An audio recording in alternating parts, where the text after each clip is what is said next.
welcome to this episode of Hank's Corner. I'm Hank Jr., part of Hank Jr. Productions, where I'm documenting life's moments through photography, videography, and now podcasting. And tonight on Hank's Corner, I have a very special guest. She was a contestant on The Voice. She is a singer, songwriter, and has shared the same stage as the likes of Tim McGraw, John Michael Montgomery, Kelly Clarkson, Honey County, and so much more.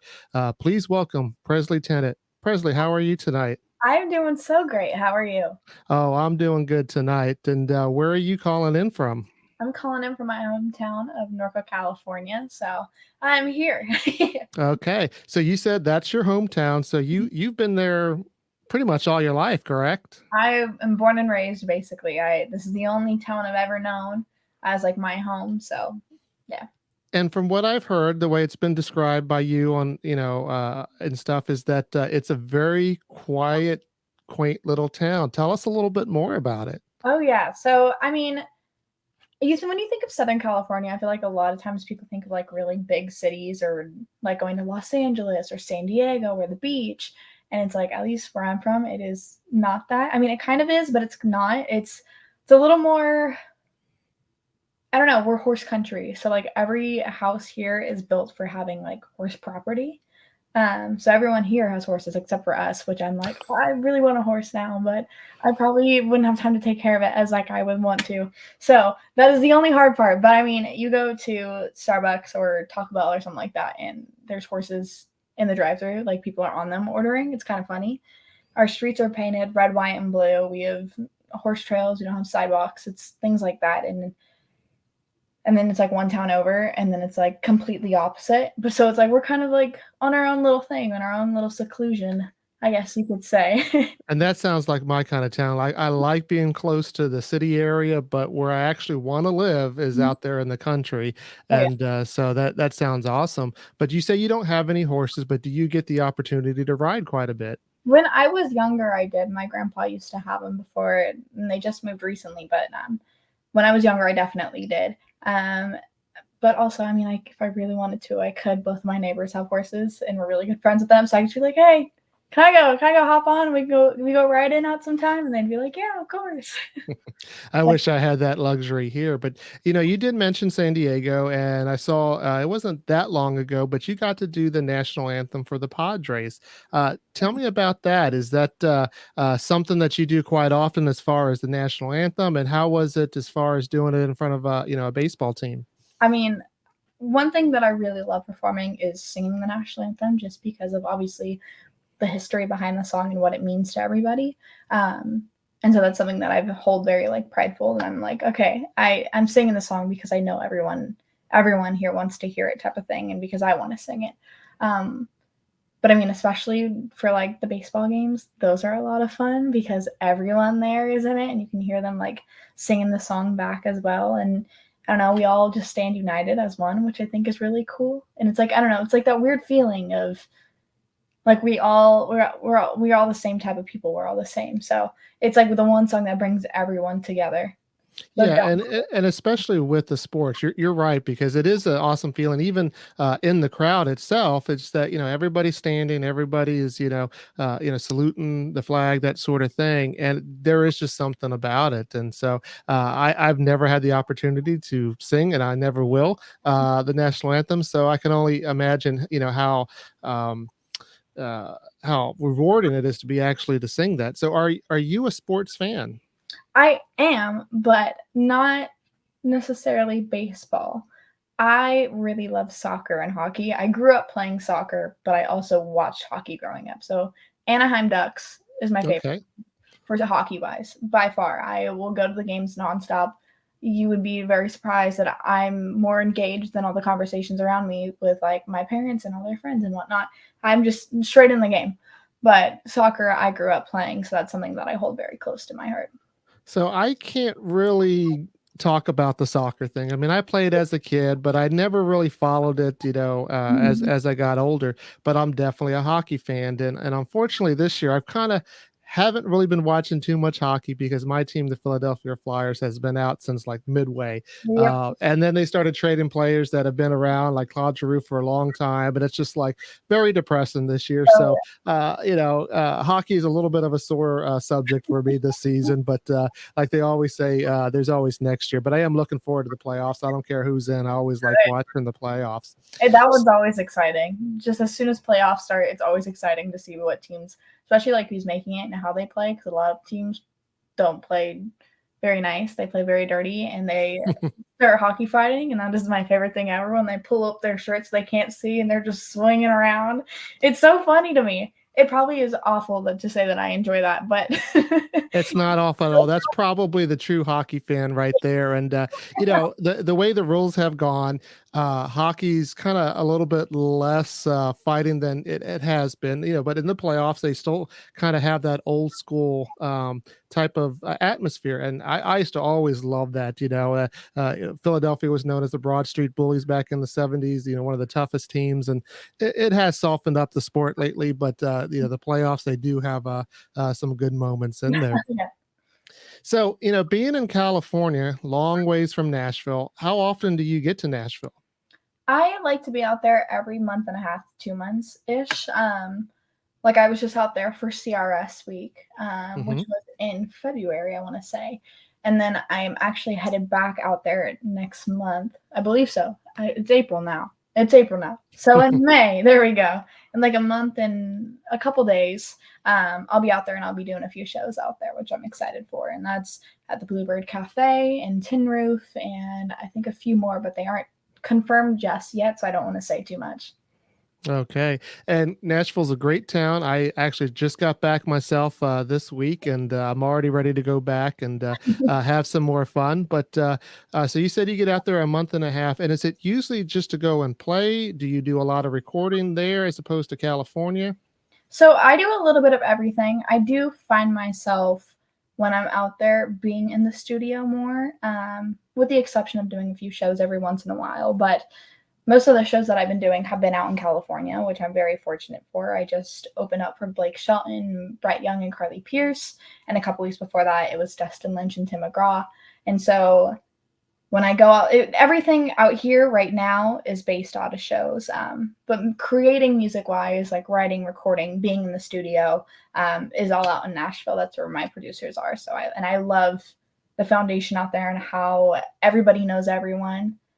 And I don't know, the level of professionalism as well as like friendships that are out there is something that I really admire. And so that's like why I love being out there. Yeah, and I'll definitely agree with that. There's just something about Nashville that is like you said, the friendships, but it's almost even like a family. We were just out there, and some of the artists we're having breakfast with, and going to the where they're playing and having a couple shots with, and stuff like that. And it's just a fun place to be. But you said you do some of your recording there, and one of the latest single that you have is "Gamble on You." We'll talk about that. I want to hear the backstory about that. But tell me, do you have a favorite game that maybe not necessarily that you're gambling on, but a card game or a dice game that you just love to play? Okay, so I am 19. I can't go to the casinos yet, but there is one casino that is 18 and over, and I've been wanting to go there to play blackjack. Okay. I don't know much about blackjack, but I feel like it'd be fun just to kind of like throw in and be like, no, okay, like I'm just doing it just to do it. But I can't go to Vegas yet. I still got 2 more years. Well, right. Year and like a couple months. But I do want to go to the one down by me because that's 18 and over, and I will be playing a card game there. I just don't know which one I'm good at yet. Let's just put it that way. Okay. And I'll be honest, when I've been to the casinos, I really have not played any card games. I mean, I love to play card games with my friends and stuff like that, but I just don't have the ability to risk on card games. And, but I do some craps, I do some slots, and, as long as I break even by the end of the night, I'm happy. Exactly. But that's kind of the theme of your song, "Gamble on You." You got some social media pictures that revolve around gambling. Tell me a little bit about the backstory of how the song came about. So I was in Nashville, and I was supposed to be tracking that trip and recording a few new songs, but I was tracking, I think 2 days later, and I already had like my set of 4 songs that I was going to do. I wasn't totally in love with one of the songs that I was going to track, and so I was like, you know what, I'm going to try to write something else, and if I don't like it, then I won't worry about it. I already have my 4 set, and I will continue with those. But I felt like I could do something better. So I was inside the hotel room, just kind of sitting there with my guitar, trying to mess around with it, like think of something. And like, you know, like how like the TVs in the hotel room, they have like the set channels. Like there's like, oh, there's the jewelry channel and there's like the poker channel, right? Mm-hmm. So the poker channel was on. And I was like, this could be kind of cool, you know?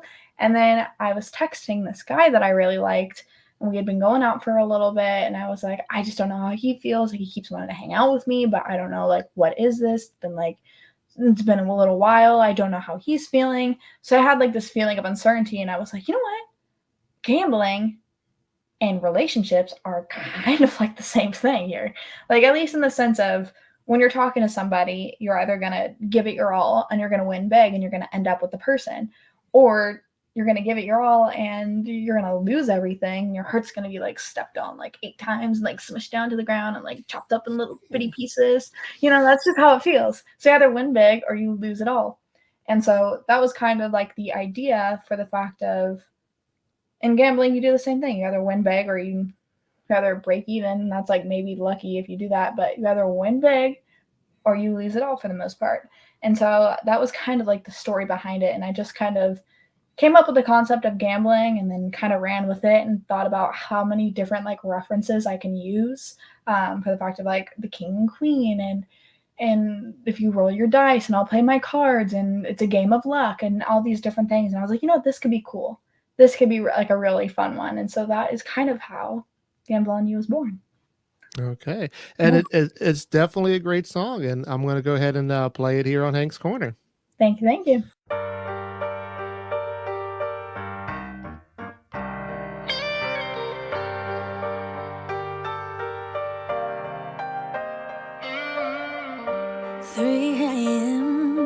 Pulling me in, tattooed skin and a little bit of gin. Your green eyes got me feeling right, and your smiles got me hypnotized. Some say it's a dangerous game, but what a shame if I didn't play. If you play your cards and I'll roll my dice, I'm all in if I'm yours tonight. Don't be a joker or play me for a fool. Come on, baby, show me your next move. I'll be the queen to your king since you asked me to. I'm taking a gamble on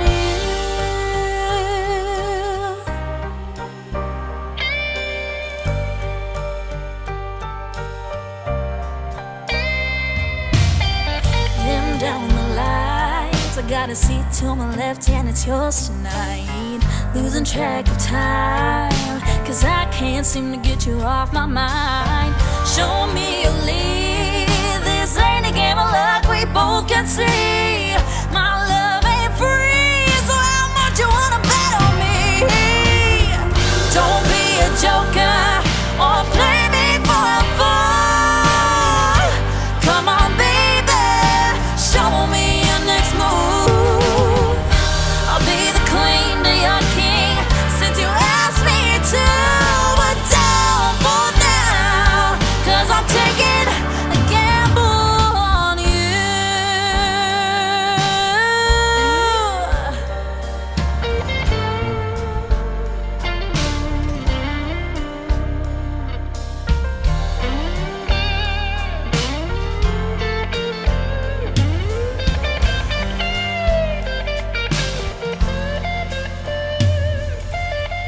Don't be a joker, play me for a fool. Come on, baby, show me your next move. Don't be a joker or play me for a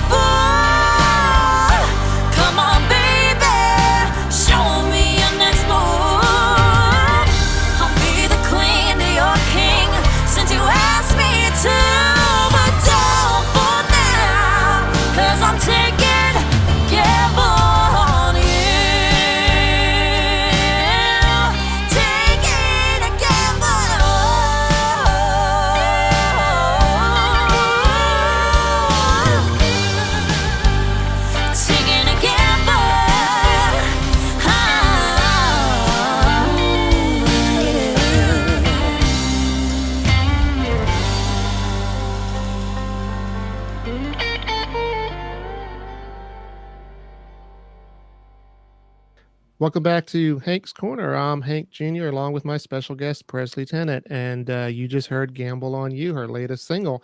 And there's not a video out yet, correct? There is one coming out on April 20th, which I'm very excited for people to see. Okay, so that's right around the corner. You're hearing that here on Hank's Corner. I'm looking forward to that because just the theme of it, and watching some of your other videos, I can only imagine how this one's going to be done. And just to give a shout out because I'm a photographer, videographer. Who's doing your video? That was Dean Singleton from Symmetria Pictures, and I worked with them in the past. They also shot my Half That Strong video, and so I am very excited for how this one turned out. I thought Half That Strong was my favorite, but now this one is definitely takes the cake. One of my favorite videos that I've done. All right, and we can't wait to see that. We'll definitely be promoting that here on the Hank Jr. Productions page. So we did, talk about you were a contestant on The Voice, and I'm very interested because I will be talking to Audra McLaughlin later on this month, and she was a contestant as well. But I haven't actually talked to a contestant of The Voice, a few American Idols, and so I want to kind of compare and see how the experience is from that. But tell me, what first made you decide to audition for The Voice? So growing up, I mean, I guess not growing up, but when I was around 13, I had a few friends that were on the show at that time. They were a little bit older than me. I think they were 15, and they had been on both shows. But I mean, they did better on The Voice, and so they obviously were saying that that's what they enjoyed more. But I've always been told to both are about the same. So I've always kind of been thinking about doing either American Idol or The Voice. But when I was 13, after my friends were on, and they told me how much of a great experience that they had, I actually was reached out to by them, but they didn't know that I was 13. So I couldn't do it yet because the age limit was 15 at the time. So I was like, I wish I could, but I can't. And then when I was 14, I kind of was like, do I do it? I don't know if I do it yet. I don't know if I'm ready for it. And by the time that I was 16, they had reached out again, and I was like, you know what? I reached the point where I feel like vocally I have great technique. I can hang with the big dogs right now. All these experienced professional musicians. I feel like I can do this. And so I said, why not? It doesn't hurt to try, because if not, then I just go back to exactly what I was doing before. There's no loss or gain, I feel like. And so I did a private audition. There's different rounds you can go to. There's the casting call, which is how there's thousands of people in line. You all stand in 10 people per line. You sing 10 seconds of a song, and they tell you yes or no, and you move on. And so that keeps going on. You get callback after callback. But I got a private audition because I'm very close to where they filmed The Voice. And so I went in and I got a callback for it. So I went into my interview session, and then they were like, okay, we'll let you know in a month if you have to come back for another callback. And it was I feel like every month leading up to October, I got a callback each time, and I finally got to be in front of the judges. And honestly, it was the best experience ever. And I mean, though it was longer than I thought it was going to be, and I say that with no complaints, I just didn't know what I was getting myself into. It was the best thing that I've ever done. Stone cold, you see me standing, but I'm dying on the floor. Stone cold, baby. If I don't cry, I won't feel anymore. Stone cold, baby. God knows I try to feel happy for you, and know that I am, even if I can't understand. If happy is all, I'm happy for you. I wish I could mend this, but here's my goodbye. I know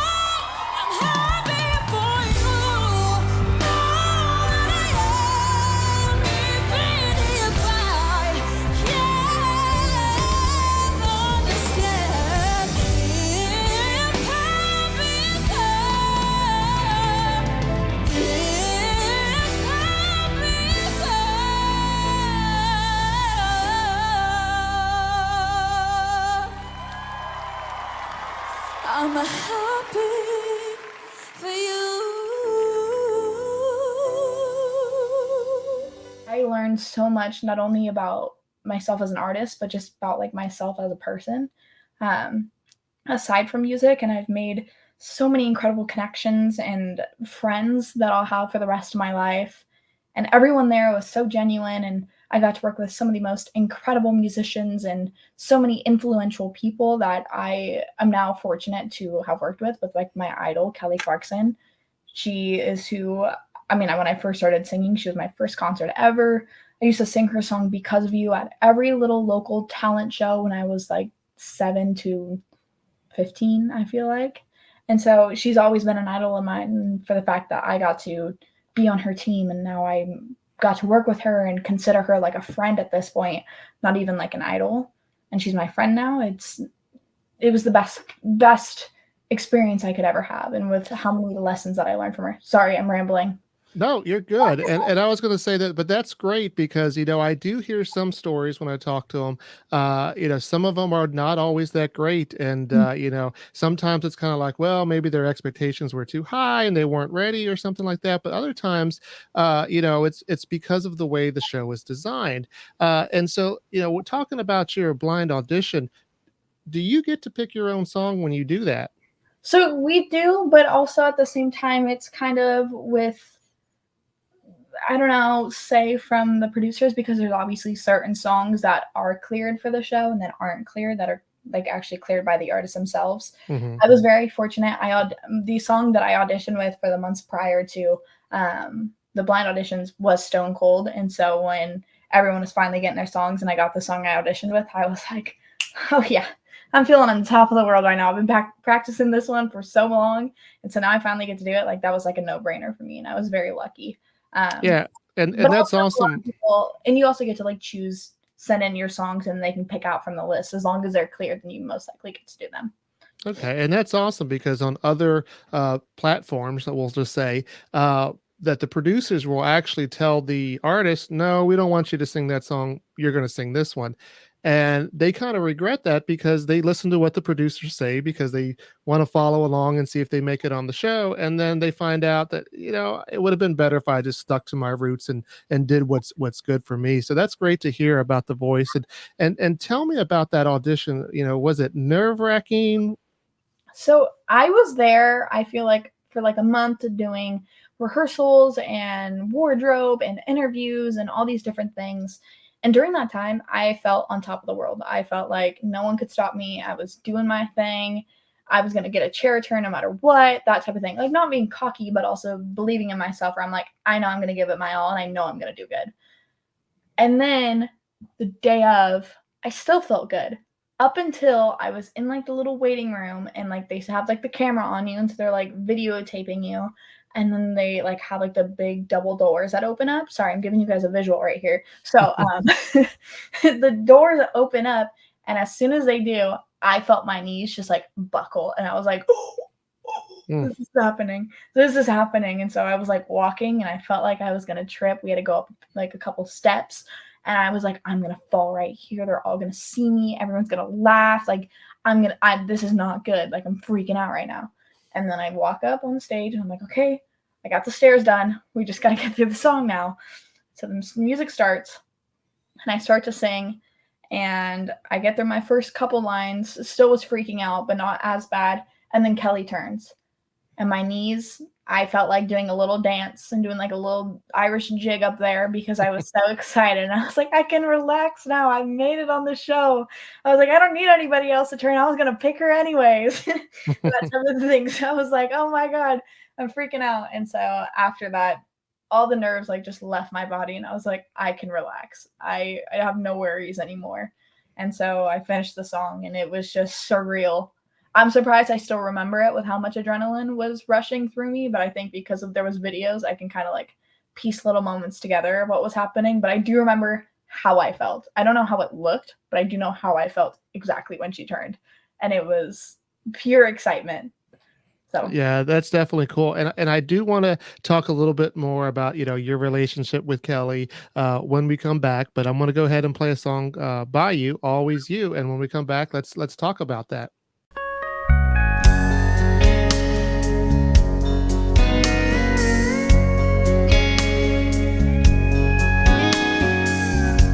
I've been traveling down these winding roads, always on the edge of the highs and lows.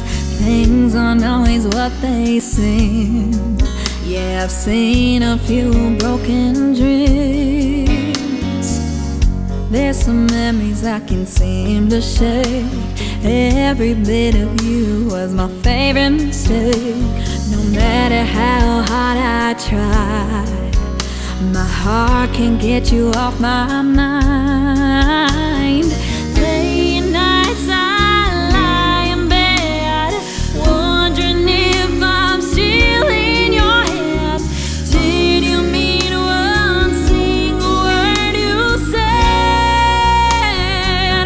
Don't you know that I'd walk the fire, swim the ocean for you? I'd run for miles just to prove that it's true. Wait forever endlessly.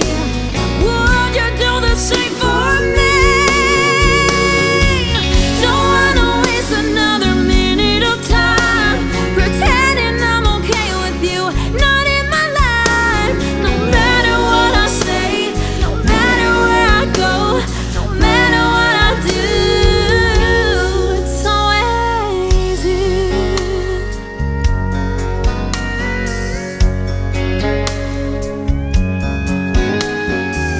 The picture of us broke a long time ago. How we let it happen, babe, I'll never know. I feel your touch burned in my soul. It's impossible to let you go. Late nights I lie in bed, wondering if I'm still in your head. Did you mean one single word you said? Don't you know that I'd walk through fire, swim the ocean for you? I'd run for miles just to prove that it's true. Wait forever endlessly. Would you do the same for me?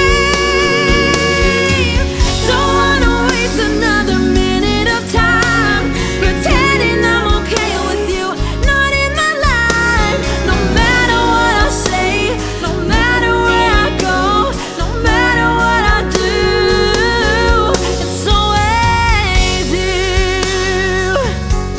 It's always you. It's always you. It's always you.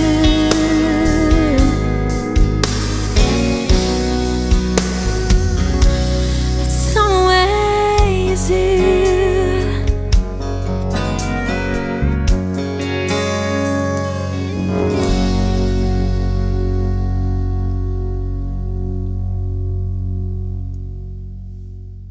And that was Always You by Presley Tennant. I'm Hank Jr., and this is Hank's Corner.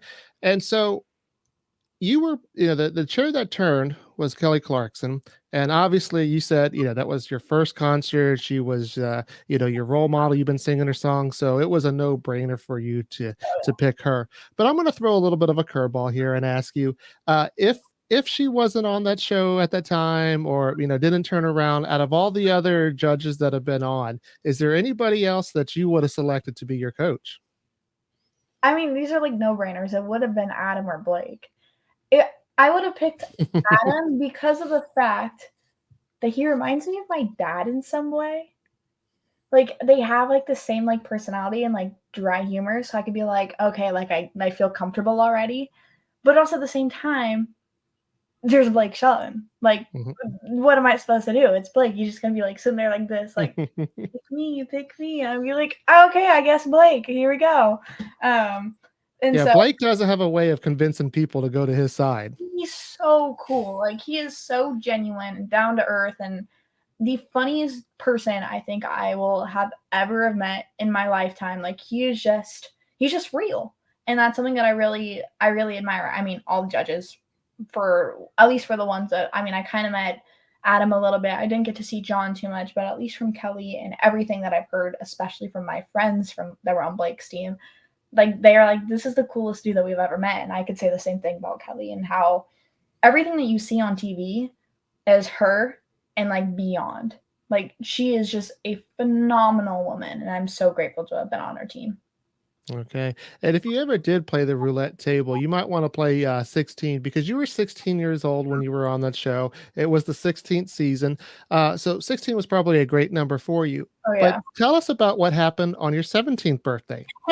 So right after the show had ended, Kelly was performing out in Vegas, and it happened to be on my 17th birthday. And so she invited me out and said, "Hey, like I'm doing a show out in Vegas. Would you like to come perform and sing with me?" And I like lost my cool, let's just put it that way. And I was like, "Oh my God, she just texted me, like, this is my friend now." And so of course I said yes, and I went out to Vegas because it's only a 3.5 hour drive for me, so it's not too far. And I got to sing with her, and she ended up bringing me, I sang her song Because of You with her, and she brought me like a birthday cake on stage and sang me happy birthday, and it was the coolest, not even just like the coolest birthday experience, but like the coolest experience in general that I think I will ever have. But I always made jokes about it afterwards because, like, "Hey, Dad, this is for my 17th. Who am I singing with next year? Like, we gotta step it up. I don't know how we're gonna do it, but we just gotta." Needless to say, it didn't happen. Kelly was the peak of my birthday, so. Well, let's just say it was. Who would you have picked for your next birthday? I have no idea, honestly. Probably Carrie Underwood. I would probably fangirl over her too. Okay. And one of the things that I did forget to mention when I heard Gamble on You, and I know Carrie Underwood is one of your influences, like I can really hear a little bit of Carrie Underwood in that song. And that is so awesome. I mean, you obviously have it unique your way, but you can tell that that's like a little bit of an influence that you have in there. And maybe you'll be able to sing on stage with Carrie. But that song that you sung, Because of You, many know the backstory to that, and it's definitely a hard to tell story, from Kelly's family. But on the other hand, you have a great family, correct? You have a very supportive family. Tell us a little bit about that. So it's me, my mom, my dad. I have 2 older brothers, and then I also have a little cousin who lives with me ever since she was born. So she's just like my little sister. And they are all so supportive of everything that I do, and they're right by my side or at every show that I'm at and performing. And they're the most incredible people, and I'm so fortunate to have such a wonderful and supportive family, because I know a lot of people aren't as fortunate as I am and are doing it on their own, but I'm very, very lucky to have them right by my side through every step of this journey. Okay. And like I said, it's almost the opposite side of the coin because you wrote a song called Half That Strong, and it was actually for your dad's birthday, correct? Mm-hmm. Tell us a little bit about that. So I wrote the song Half That Strong, for my dad's birthday. It was during like the peak of COVID. I think it was in 2020 when I wrote it. And I just kind of wrote it as a way to say, like, thank you and how much I love and appreciate him and everything that he does for my family and I, and how much I look up to him and how he's such a big inspiration to me, and all these different things that, like, I feel like I'm not very good with talking my words out, let's just put it that way, but I'm really good at, like, singing my words and expressing how I feel through song, or at least writing. But for some reason, saying it is a lot harder than putting it in a song. And so I knew for me, I was only going to give it to him as a song for his birthday, and that was it. It was not going to go anywhere, was not going to release it. But, a couple months went by, and Father's Day was starting to come up, and I was like, you know what? Like, I feel that a lot of people can relate to this some way, somehow. It may not have to be about their dad, and it could be about their mom or their uncle or their grandma or their aunt, their grandpa, a friend's parent, a friend, anything like that. I want people, because I know a lot of people have that somebody that has taught them almost everything that they know in their life, and they can relate to it in the way that I relate to my dad, but with somebody else. I know people have that, and so I put that song out there, and I mean, the amount of responses that I got just from being like, oh my gosh, this reminds me of my dad, like I miss him so much, or this reminds me of this person in my life or this person in my life. Like, oh my gosh, you touched me. I couldn't thank you enough for this song because you said everything that I couldn't say. Something like that. And it's just like, I wasn't expecting that response for something that I wrote for my dad's birthday, like, let alone. And then when I released it, to have that many people be like, I can relate to this. It was such a cool and heartwarming feeling to know that I did make an impact on somebody and that the song did mean something to them. Yeah, and it's definitely rewarding to an artist when that happens. And I think that you're a great songwriter, and I love the song. And we're going to go ahead and play it here on Hank's Corner.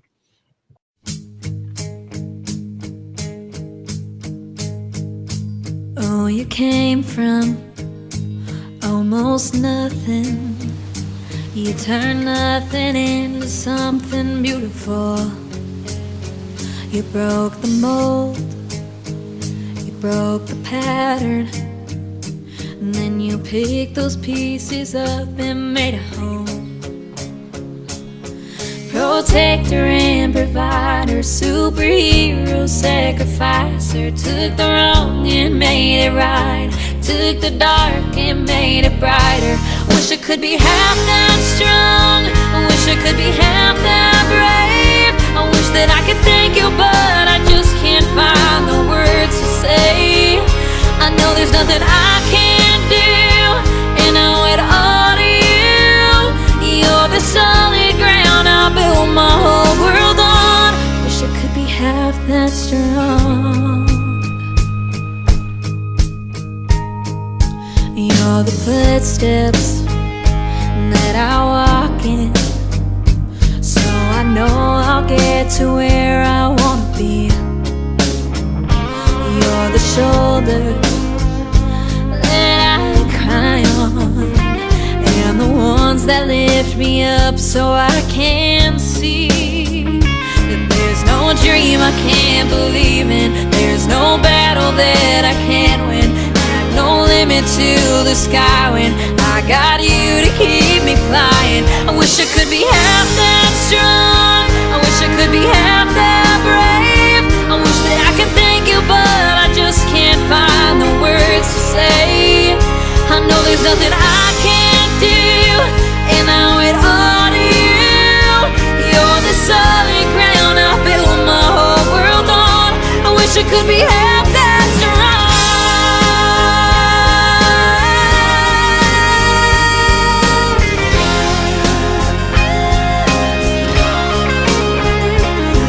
Turn the ashes into fire, keep the flame burning higher, keep finding all that love to give, because all that I want is to be half that strong, to be half that brave.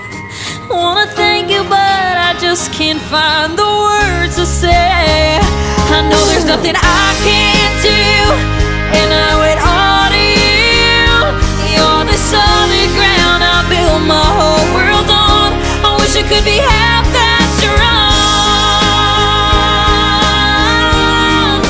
half that strong. I wish I could be half that strong. Welcome back to Hank's Corner. I'm Hank Jr. along with Presley Tennant, and that was her song that she wrote for her dad, Half That Strong.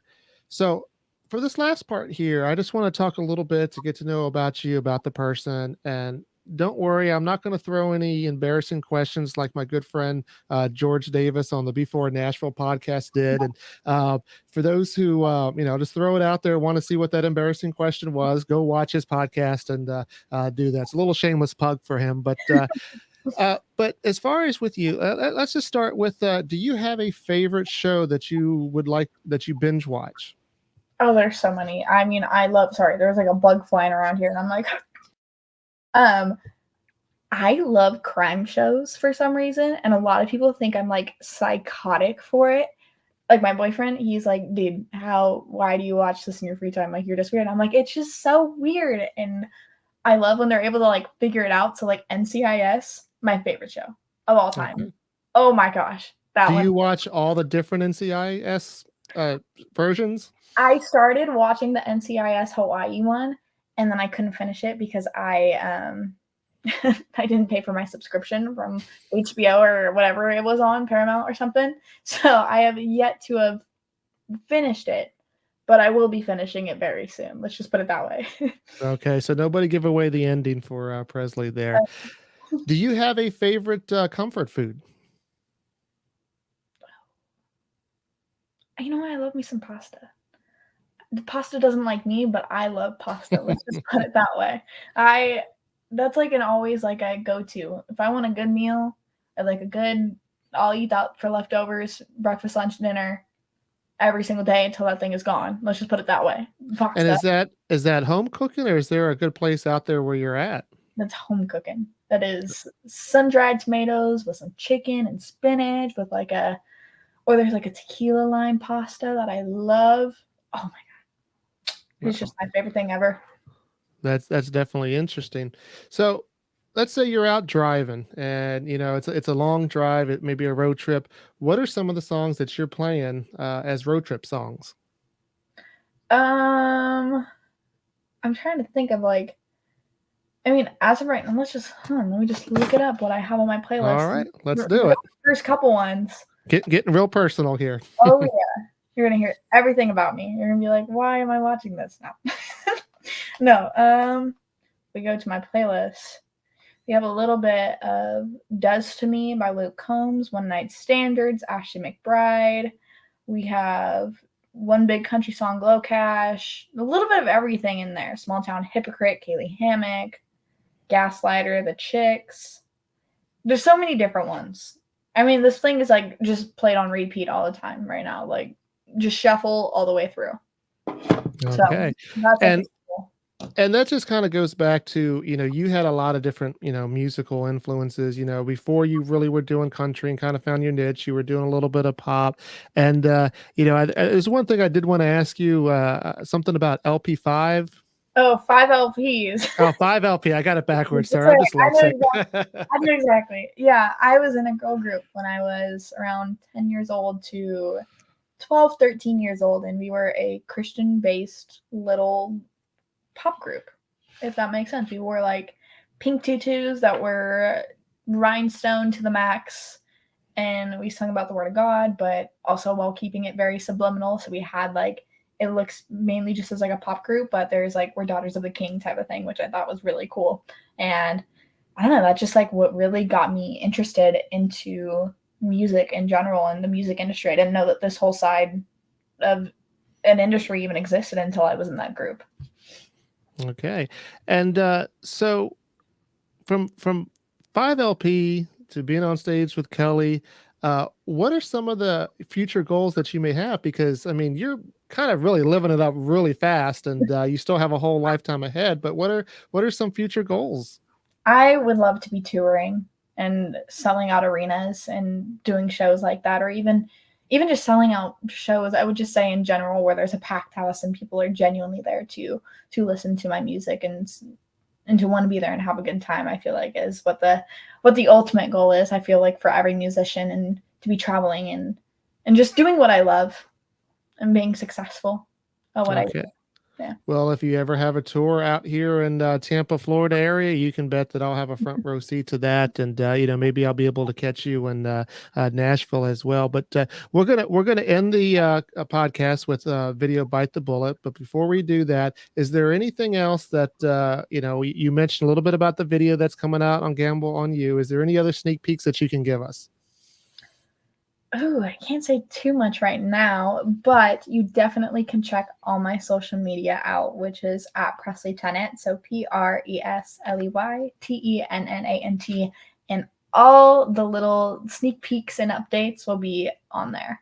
Or you can go to my website, which is just PresleyTennant.com, and everything will also be on there too. All right. So everybody out there, and the website is going to be down here below. Make sure you check out Presley Tennant. And, Presley, I appreciate you coming on my podcast, and you're always welcome to be a guest here on Hank's Corner. Thank you so much for having me.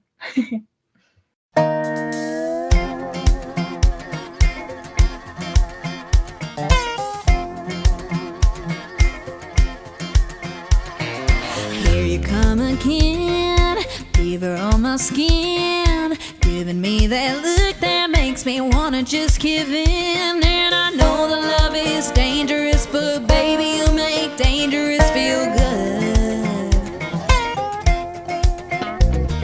I know you're falling hard, felt it from the start. You know how to get to me, a straight shot to my heart. We just can't seem to fight this, but we wouldn't want to fight it if we could. So who's to say we should? Sparks are flying 'cause we're playing with fire, and the gun is loaded. We're both goners and we know it, 'cause you got your fingers sitting on the trigger. So baby, go ahead and pull it. Let's bite the bullet. Something in your kiss that I just can't resist. Baby, make me brave enough to wanna take the risk. And the tension keeps on growing, 'cause we know that there's no holding this thing back. But I'm alright with that. Sparks are flying 'cause we're playing with fire, and the gun is loaded. We're both goners and we know it, 'cause you got your fingers sitting